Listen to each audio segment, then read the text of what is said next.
So, Bigpod decided he wasn't going to be here today, so I guess it's really just me.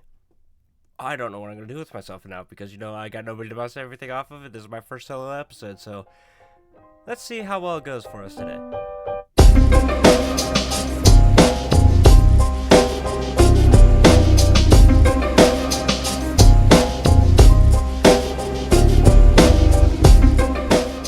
Hey guys, this is Josh, your host over here at No Tucks Allowed. So I'm glad to see that you're willing to listen to us today. Bigpod is off on a special mission today, which is why he's not here with us today. So I just figured I'd see if I could attempt to record this episode by myself. And I hope that this episode comes out all right, because I've been struggling all week to come up with like a recording for this. So we're just going to spend this entire day and dedicate to recording this one episode because heaven forbid, I find it really difficult to like see if I can get like at least 40 minutes of recording for a podcast by myself. So we'll see how well this works out. But anyways, we're going to talk a little bit about a couple things here that I typically try to avoid, simply because I just don't want to get into like that discussion because it stretches a little bit too close to like political issues, and I really don't want to get into a political podcast. But the new at this point, it's getting really difficult for me to like find news articles that are not entirely Linux specific, and I don't want to talk just Linux on this show because the way I want this show to be is a bit more of like a general news podcast. Obviously, Bigpod and I do a lot of stuff with Linux, so that's going to just creep in as like a course of nature. So I've so that's why we've talked so much about that. But honestly, watching over the news for like the past week here, it has been nothing but U.S. politics causing these downstream effects, like actually causing them at this point, and artificial intelligence. So, we're going to be discussing that stuff today, and so I just figured I'd give you that disclaimer ahead of time. Now, when it comes around to like political opinions here, I don't really see myself as a conservative or like a very liberal kind of person. Uh, and I try to keep myself into the middle with more of an open mind than anything because that's how I've personally been raised and taught as a person. But it gets harder and harder to try to stay that way with like the American news coverage these days. So, and as an American, it gets really difficult to find like these not so biased sources. Like even ground news in some regards is not nearly as what do you say, bipartisan as it claims to be. So uh yeah, I just figure I'd let you know on that right now. Which I know that like that's the big news aggregation service that you see like these political YouTubers referencing as well. Uh sorry, that's still fairly deceptive advertising because the product's not nearly as great as what it is, as what most people would expect it to be when they sign up for a service like that. In general, like even when it came down to like world news, I kind of just stopped using U.S. sources, and I find like the BBC seems to like give me more non-biased coverage than anything else. Which I heard that the BBC has its own host of issues, but I'm not a long time user of like these European news services. So if somebody would like to like drop us an email and tell me, hey Josh, this is where I get my world news from. Maybe you should consider like giving this service a try. No, I'd be all game for it. But anyways, let's get talking about like what this show's actually about here. Let's talk about like some technology, right? So, uh, and of course, we're going to talk about artificial intelligence first. Now, this is an older article that we have discussed in the past, where a study came out saying that students are uh, uh, are apparently more concerned than teachers are uh, when it comes to the use of artificial intelligence in schoolwork. Uh, this has become like an ever expanding topic in my life, and in fact, most recently, a teacher actually, uh, a local teacher in my school district has actually failed an entire class because the entire student body used ChatGPT specifically as a resource, because the school does pay for an instance that all the students can use for like a GP for like that paid version of ChatGPT. Well, she failed the entire class because ChatGPT uh, was inaccurate about a source that it was citing for what was it? It was a segment of like pre-World War I history, and the students basically had to write a report on this. Now, I'm not too detailed on like what the actual assignment was, but that's generally like what the subject was.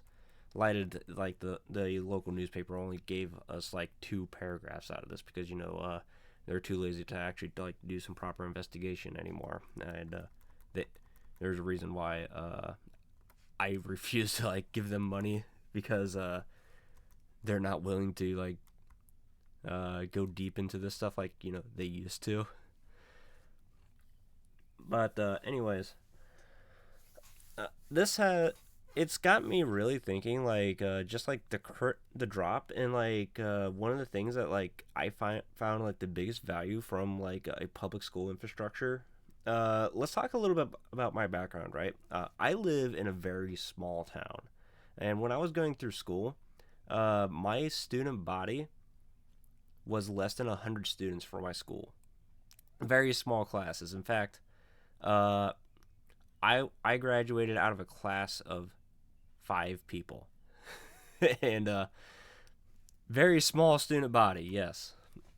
So when and a, a lot of it was realistically like for like for like my classes. My I really struggled with like mathematics going through school, and right up until like a teacher told me that uh, these skills that you gain out of mathematics might not be like particularly useful with how like they're taught in education, because when I was going through school, the whole concept, the trials for like that,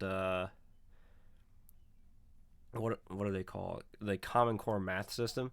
That was in its first initial studies, and we're talking about like 10, 15 years before like it's actually implemented in the schools.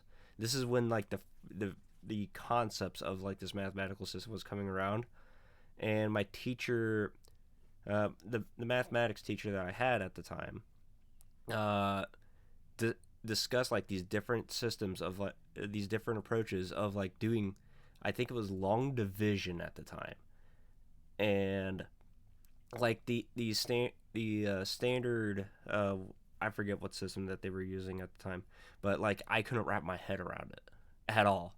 So he was showing me like these different ways to arrive to like the same answer through mathematics, and he straight up said to me, because after I said that like I can't come up with like the same answer that the calculator has, and like how does the calculator do it? And he says, well, Josh, the calculator is ultimately probably going to be right, because heaven forbid it's using an algorithm that like does this, and this. But the biggest advantage that you have over the calculator is that by practicing this skill, you're exercising your brain to process the ability of critical thought. And the whole point of a mathematics class in a school is not necessarily to figure out that 1 plus 1 equals 2, but it's to figure out the logic behind 1 plus 1 equals 2.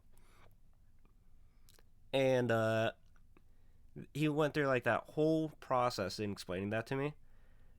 and that just like increased the value of mathematics in me to like this day. Like I'm not particularly skilled in math, but I have taken the time to actually read like these heavy mathematical books. Like I have read Academia Mathematica, which was a proposed system of mathematics that was written in like I think it was like the late 1800s, where I had a 127 page or something like that explanation of why 1 plus 1 equals 2. And like uh and obviously it went over my head way too often, but the incredible detail and like trying to explain the logic of this, uh, I just don't know if like students that are going through schools using these AI tools are capable of doing that, and it's it's becoming a problem. Like even the illusion of just like cash transactions here in in my local area, there is a McDonald's drive-through employee. She's like 17 years old. She didn't know how to count change. Like I explained to her that the American dime is worth 10 cents, which is 1/10 of a dollar. It's so for like our European customers, the the the American cash system is we for like coins, we have penny, nickel, dime, quarter as like our common coins. The penny is 0.001 of a dollar, or zero point zero 0.01 of a dollar. A nickel is 0.05. So we have 1 cent, 5 cent, 10 cent, and 25 cent pieces. So, uh, and I was explaining this to her, and it just went right over her head. And it made me sad. So I'm going to have this article linked in here again, but it's basically about like this multinational study that was operated by this company called I think it was I think it's a collection of multiple studies that were kind of like aggregated, but not necessarily like it's a collection of like individual studies throughout like multiple different nations, and it just aggregates all of the data without really too much bias applied to it. And it turns out that it was actually a very solid study. I've been reading the study basically all week, so yeah, well for like ever since it was published back in April 16th. So it's been around for a couple weeks now. You've probably seen it, but it was done by Turnitin, which is an academic integrity and assessment solutions company. They're in Oakland, California, according to this Tech News World article that originally led me to it. But this is a study across 3,500 administrators and students and educators across the 7 different nations, and it goes in detail of like they were given like this 30 to 40 point questionnaire that they all answered, and it turns out that like 3 out of 5 students, or 64% of them, worry about the use of AI in education simply because of the loss of critical thinking, compared to like the educators and administrators. Because you got to remember, the administrators don't necessarily care as much about the education of the students as the teachers, because the administrators, depending on the type of school it is, want to keep the school open at the very least, or like if it's a nonprofit school, they want to make sure that the school is profitable, and so on. Now, this is a bit of a topic issue, because I have opinions on schooling in the United States as well, just in general. So I'm not going to talk too much about it, but it is a concern that I have. And I do recommend that you at least read through like the Tech News World post, and I'll see if I can like find like the actual a link to the actual study, uh, because all the links in this just go right back to Tech News World is basically just referencing themselves, referencing these guys in text that are from these companies. They don't like have a link to the actual study, so that's a failure on Tech News World. Sorry. So yeah, well,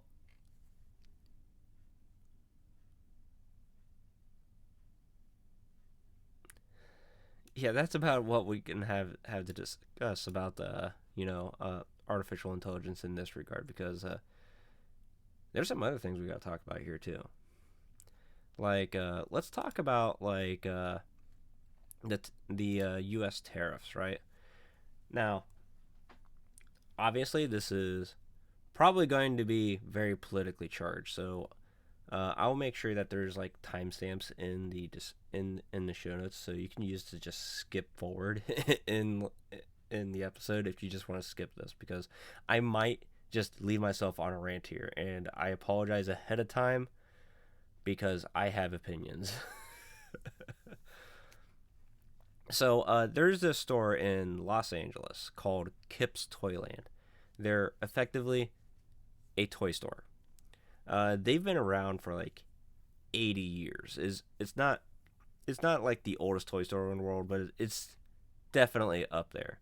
It's the longest operating one in Los Angeles. Now, as a business owner, I can tell you, I haven't worked too much in retail, but whereas I worked in manufacturing, not necessarily retail, I can tell you right now that if I'm selling toys, I am scared for my life, simply because the majority of toys in the United States are not actually made in America anymore.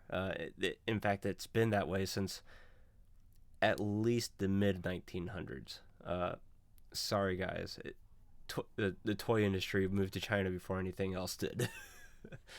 uh, so, what it is that the the political administration that's in charge, which is the Trump administration, has placed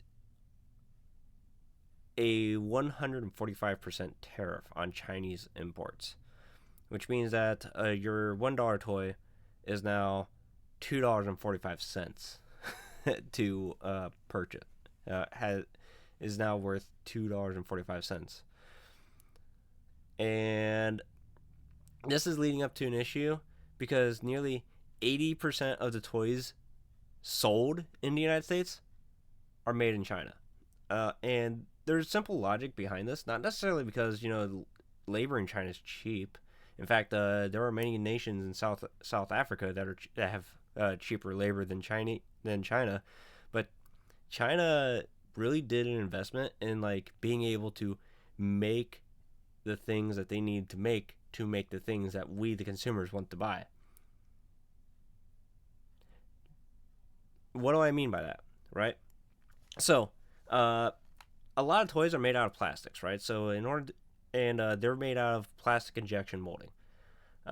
So this is where I specialize in, because I owned a plastic injection molding company for a little bit there. I won't tell you which one, but I will give you at least that much of a disclosure.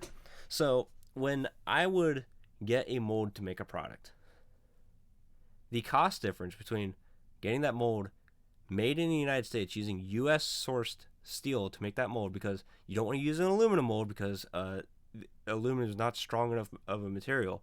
It will, in fact, the average aluminum mold will last a quarter of the time a proper steel tool would make, no matter what quality steel you use, even if it's cast iron. So, what it is that the cost difference alone is insane, and it's not because of the labor, and it's not because of the steel. It's because how many steel foundries are open in the United States compared to how many are open and competing with each other in China. That's really it. It's the steel foundries themselves to make the raw steel you need to make the tool to make the toy. That and in the United States, yeah, I know machinists that can make a mold. I know a lot of machinists. Like even in my little remote area, I can call 20 different companies and they can get a die made for me in less than 72 hours. The issue is getting the steel for the die. That's it. Uh, we can get steel girders, right? We can get those crafted here in the United States. But I'm not looking to buy girders. I want a big brick of steel that's 1 meter by 1 meter in size. Just a 1 meter cube. That's what I want. Obviously, it's not going to be cheap, but the cost of getting that in the United States is so much higher because there's maybe 3 foundries that can do that here in the United States compared to the 17 plus in China. And that like puts a massive concern in like the toy industry in general. Like I'm a big fan of playing tabletop board games. So, I play a lot of I've been delving into a lot of miniature war games, not just Warhammer, but like other IPs like BattleTech. I've been messing around with OPR, which that's 3D printed.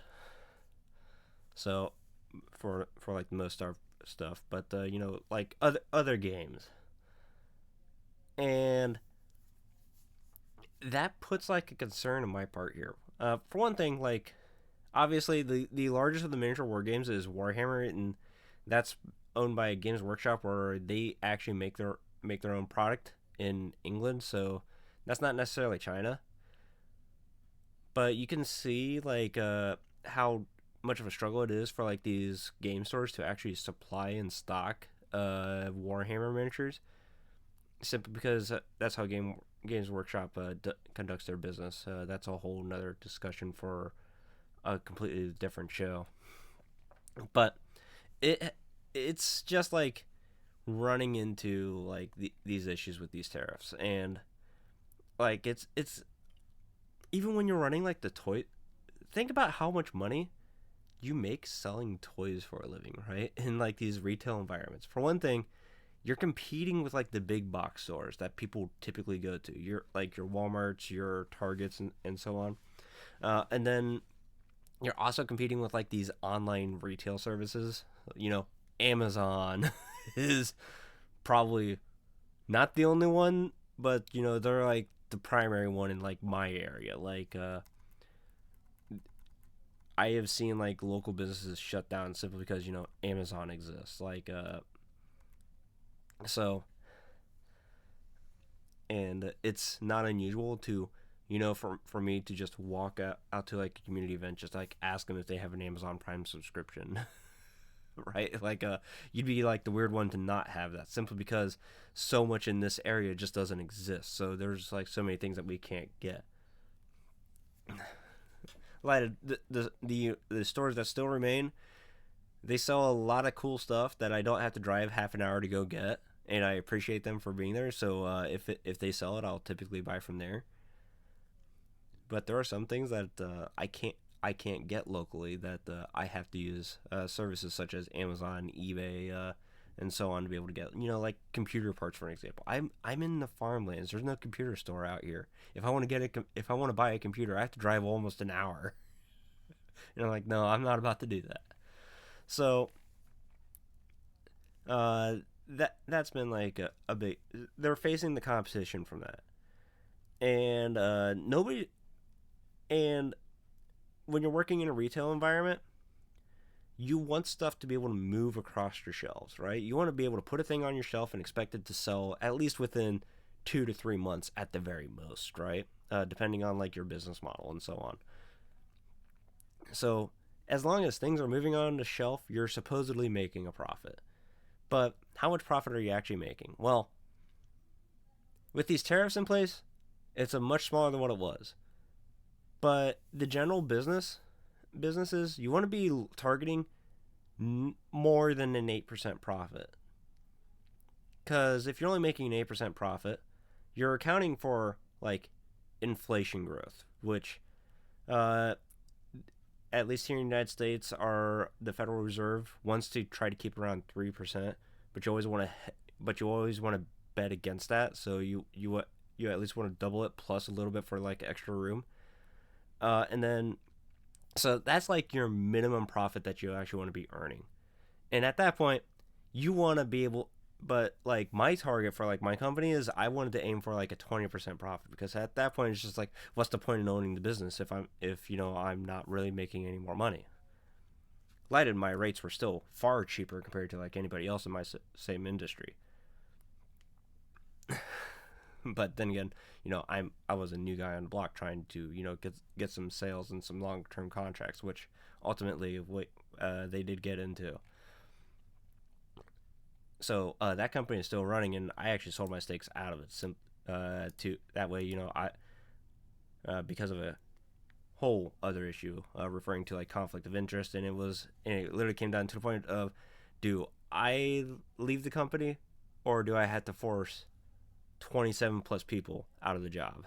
And like I decided I was going to take that sacrifice. So that's how that all turned out. But anyways, let's talk about this here, right? So toys, they used way back in the day, like pre 1950s. If you wanted to buy a toy, you were buying from like the hardware store or like the general store, and just general department stores. There weren't really like standalone stores uh, until like the post World War II era of America. That's when the toy stores finally started to show up, because there was this big boom in just like retail sales in America, as well as like the proliferation of like the transportation industry that we have here in America as well. Uh, it was possible for like these stores to be able to open up, but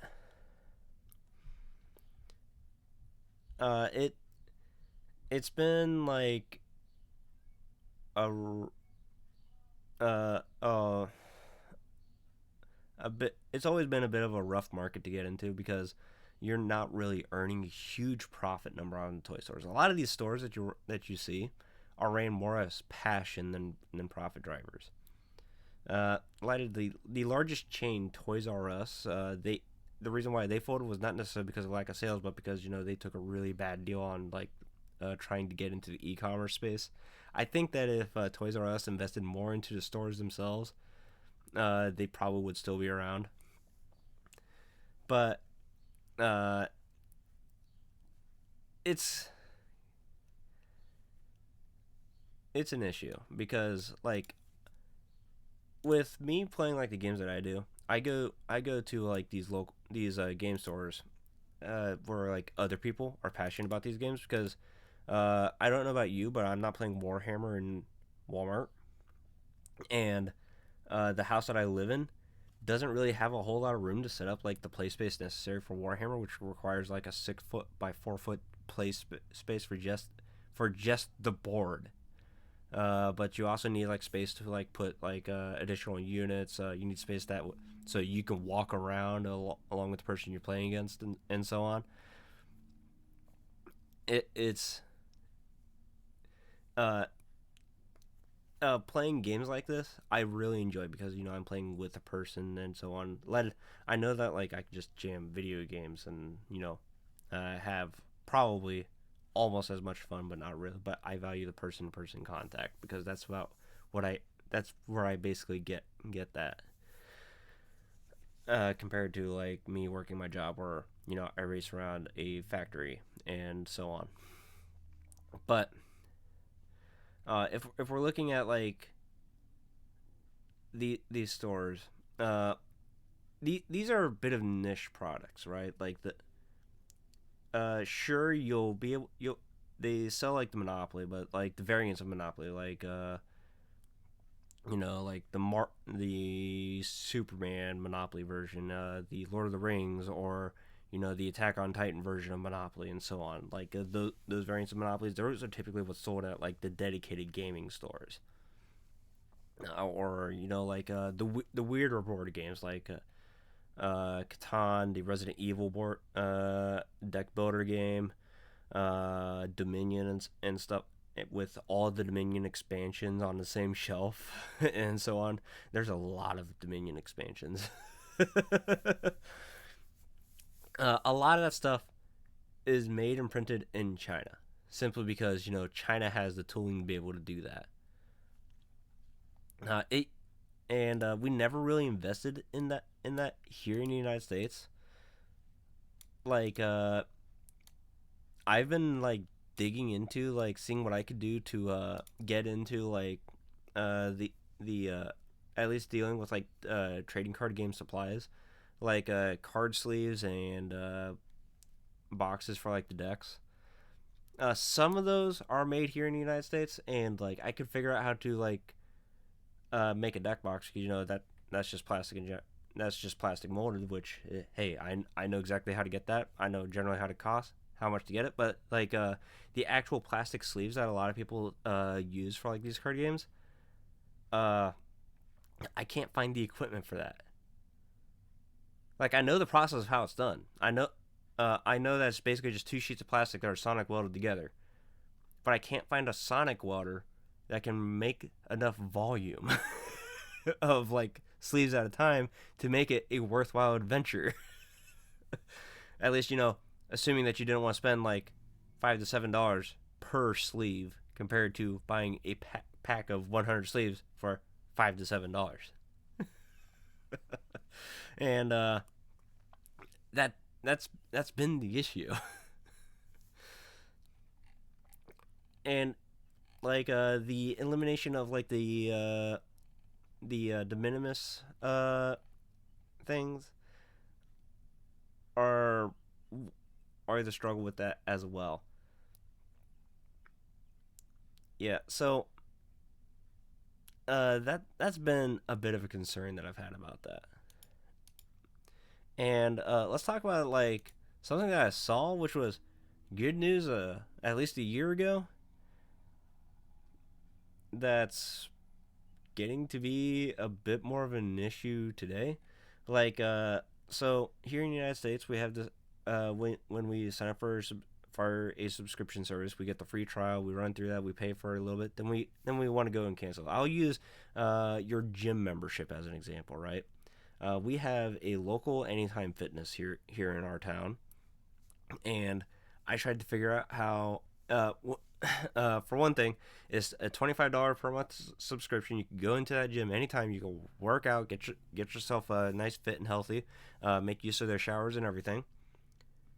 But what do you have to do to eliminate that $25 subscription? I have to send a certified letter in the mail to be able to do that. Like there is no cancel button on the website. Now, in order for me to send certified mail, that's going to cost me additional money. That's basically then a tax I would have to pay just to cancel a $25 subscription. Yes, I understand that's relatively affordable. That's 73 cents worth of postage, plus whatever for like the certification. It's been a while since I sent a certified letter. I don't know what rates are nowadays. I think it's like $1 something.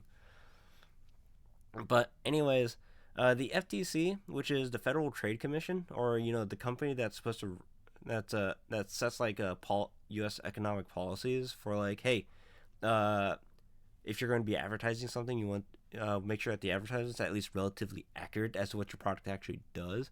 Or say, hey, there's this medication that you're putting up a TV commercial for. At least post the side effects. Just don't make it like the greatest thing on God's earth, even though they generally do.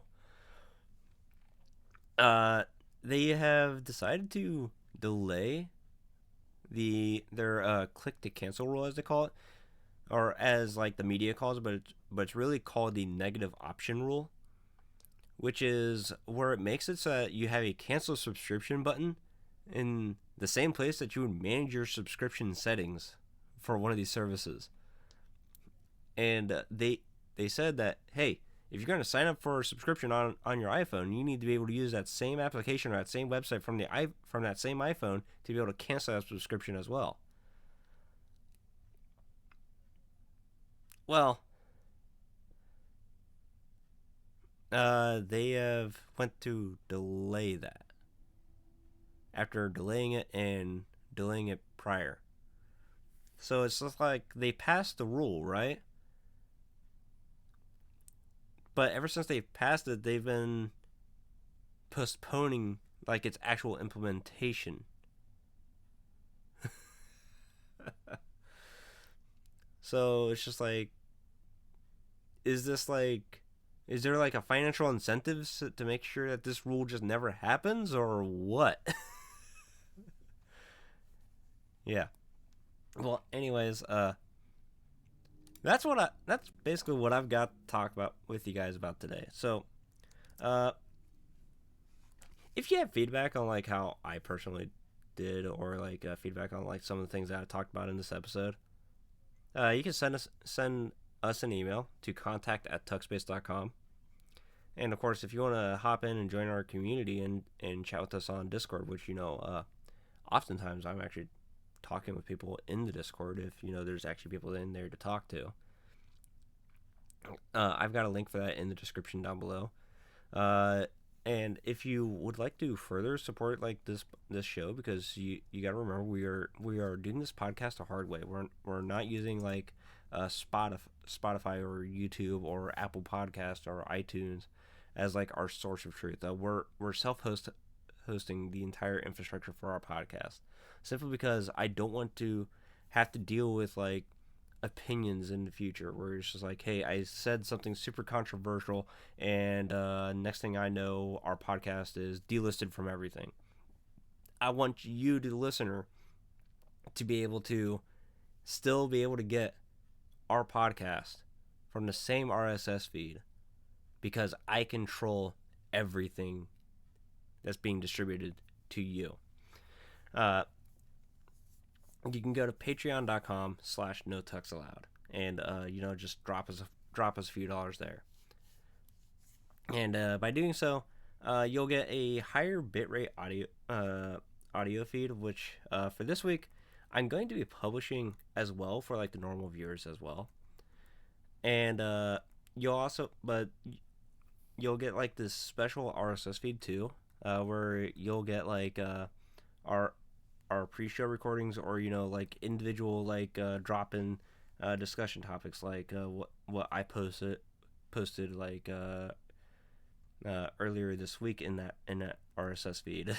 So you can hop in there, and you can hop into the patreon.com, give us a couple dollars there, subscribe to that feed, and be able to get like little stuff like that. Like, honestly, it's just like vlog stuff and so on. Nothing really like super show worthy. And you can find like a lot of links that we use at like the tuckspace.com front page as well. But we're also on YouTube as well. YouTube, where the YouTube channel is growing at a super steady pace. In fact, like the RSS feed has more like downloads than like some of the episodes on YouTube get views. So do us a favor and help us grow that channel, help us with growing that channel. I know it involves you going to YouTube and clicking the like button and hitting and typing in the comments telling me how beautiful my hair is.